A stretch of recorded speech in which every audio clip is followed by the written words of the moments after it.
In this video, we are going to take a look at how to use the Sheets feature in StudySocius. And to be able to do that, the first thing we want to do is log into the account.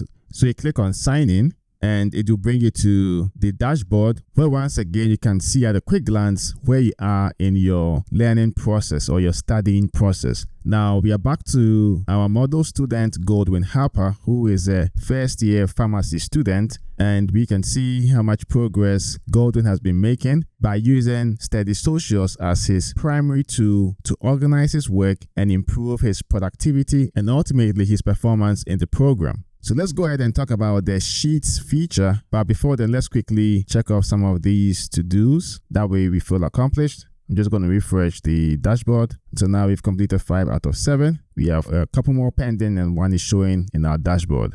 So let's go to Sheets, get right to it. So click on Sheets and it'll bring you to this interface. The first thing you want to do is click on New Spreadsheet, give it a title, and let's call this Pharmaceutical Calculations 1.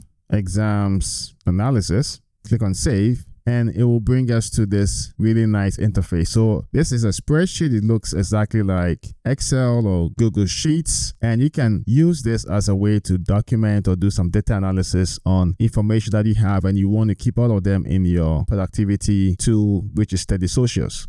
So let's just put in some information. So here we have assessment type and then the score. And we have exam 1. So there are 3 exams and a final exam. And in the first exam, Goldwin scored a 92. In exam 2, a 95. In exam 3, an 85. And in the final exam, a 98.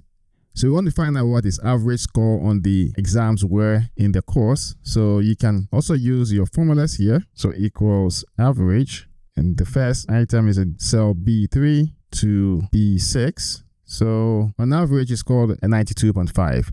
So you could use all the features in here just like you would in a Google Sheets. And then once you're done, you want to click on save. So that's important. And then you can download the sheet or even share the sheet. If you wanted to just have a way to quickly access it, you can copy the URL or just share the sheet. So copy the URL and then you can email it to yourself. And anytime you want to get to the sheet, you can just easily navigate to it. So it's just an additional tool to help you with your productivity. If you have some assignments that involve some heavy statistics, you can use this as a tool to really do all those analysis. So that's how you use the Sheets feature in StudySocius. And in the next video, I'll talk about how you use the Resources feature in StudySocius.